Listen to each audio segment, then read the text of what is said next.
Hey beautiful family, before I start, just want to send an abundance of love from my heart to your own. I had an event the other night and it showed me my perception versus even that of my own wife. And what happened was, late one night I couldn't sleep, and sometimes when I can't sleep I go for a walk and do a little walking meditation. And when I went for this walk, there was a man coming towards me at 2 a.m, and he was talking to himself. And he had no phone, no headpiece. He was having a conversation with himself, and he didn't see me. And he was talking and talking, and it was in German. I couldn't pick up on all of it, but when I told my wife about it, when I told Fritzi about it, she said, "Oh, was there something wrong with him? Did he look like there was something wrong?" And I smiled and I said, "No, you know, the normal perception would be that he's crazy, but my perception was more, he is a man who is letting go of his filter for whatever reason. Maybe it's just because it's night and he thought no one could see him. Maybe he's passing through his awakening. Maybe he'd used some substances, maybe some mental changes within him. But the filter that tells him not to speak out loud his thoughts was not there. So his identity to fit inside of society was not there. And so he was doing it out loud. And that's what I saw. I didn't see a man who shouldn't be talking out loud. I saw a man closer to the truth, because the reality is, when I go around in the daytime, you can see from the tension around people's faces those who are doing exactly the same thing. Those who are walking through life filled with thought. Those who are looking at a tree and insisting upon saying the tree is beautiful or the tree is ugly, to try and bring some ownership inside them. In an instant, you know the tree is beautiful. It needs no engagement of thought, and the more thought you engage, you see the tension.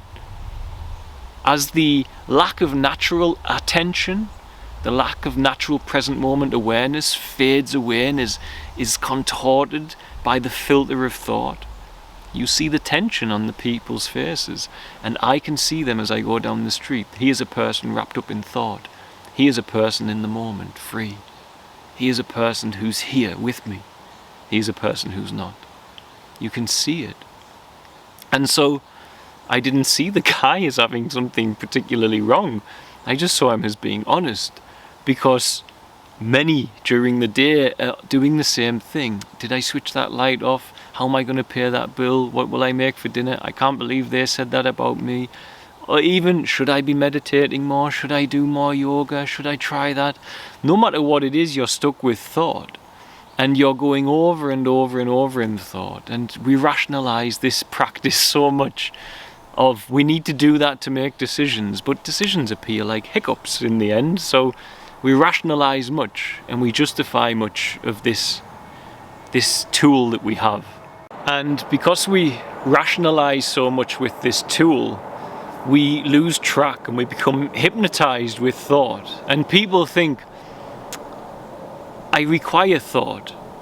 And I am not saying that thought is the enemy and you don't need it. I'm saying thought is a dreadful master, but an amazing servant. And so the master must be something other than the thought. And if you want to access that master, which is you, which is the you beyond the babble of the mind, there are some simple things, and I mentioned this in my last video I did. Take one word. Let's access that presence. Let's at least take a step towards the presence. That is the light of silence, as I'm calling it. And it's the beginning. It's not that you stay there incapacitated. My own life should tell you that when you enter this presence, action will follow. And you don't know what that action will look like, but it will precede it. But you have to change the routing of yourself away from the hypnotic enchantment of thought into the observer. And so when you switch the position, you can do that. Take a word, love, peace. Just take peace and start repeating it. Peace, peace, peace, peace. Internalize that. Peace. Keep saying it. Keep repeating that one word inside your mind and watch it. Observe this word appearing and you saying it. Peace. Keep saying it. Keep saying it. Keep watching it. Now ask, who's watching that thought? If I am thought, who's watching it? Who's the watcher? And just that first beginning is sometimes enough for people to jolt and say, I've been in thought all day and it's not me. Then who am I? Who is the watcher? Who is it? And from there this expanse comes. And it nourishes you and it guides you and it leads you. But it begins there. It begins by stopping. Because the thought will continue forever. I know this, I know that. And it's so alluring to stay there. Oh, I'm this, I'm that, I'm that. And the tension is apparent on the faces of people who do it. And those who have surrendered, you see light coming off them. You see it. And so try that. Take a minute, 2 minutes, and just repeat that word, love or peace, in your mind. Love, love, love. Keep saying it and watching it until you see the separation. That I am watching this, and so I can't be it. So I can't be my name, I can't be my memories, because they're all thought form. So what am I? And what you really are is pure attention. And it doesn't mean that you don't use thought ever again. It doesn't mean you spend the rest of your life in a lotus position somewhere. It means finally the super consciousness, the connection of spirit through the present moment where it's just longing to direct and talk to you, is finally there. It's finally connected to you. And we can finally start to build the world that we want to see. Instead of agreeing to that world intellectually, instead of agreeing that something has to give way, instead of agreeing that certain persons should be more compassionate, we become the more compassionate person. And you can't do it with the agreement of thought. Religion has failed to do that. There are many people who know and agree clearly with what Christ taught, for example, but they don't love people like he did. Include myself. And the reason, the closest I've ever got to loving people in that way is in the spaciousness of being the observer. Because of becoming the observer, the tension releases because the peace is restored. Find the watcher, and that's the beginning of the journey. It doesn't lead to inactivity. It doesn't mean you'll sit in a lotus forever.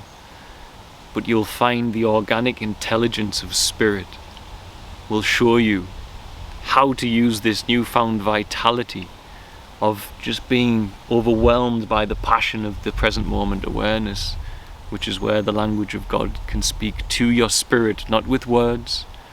Words are man's language, but with your very being, with the very ether of consciousness just saturating into you and guiding you and whispering to you. And that is found in the light of silence, which is found by separating from thought. And in that light of silence is where you will find the will of spirit. And in the will of spirit is where we will find a world with a great deal more unconditional love than what we have right now. And is that not what we're truly all seeking? I feel like it is. I feel like it is. God bless, guys. Bye.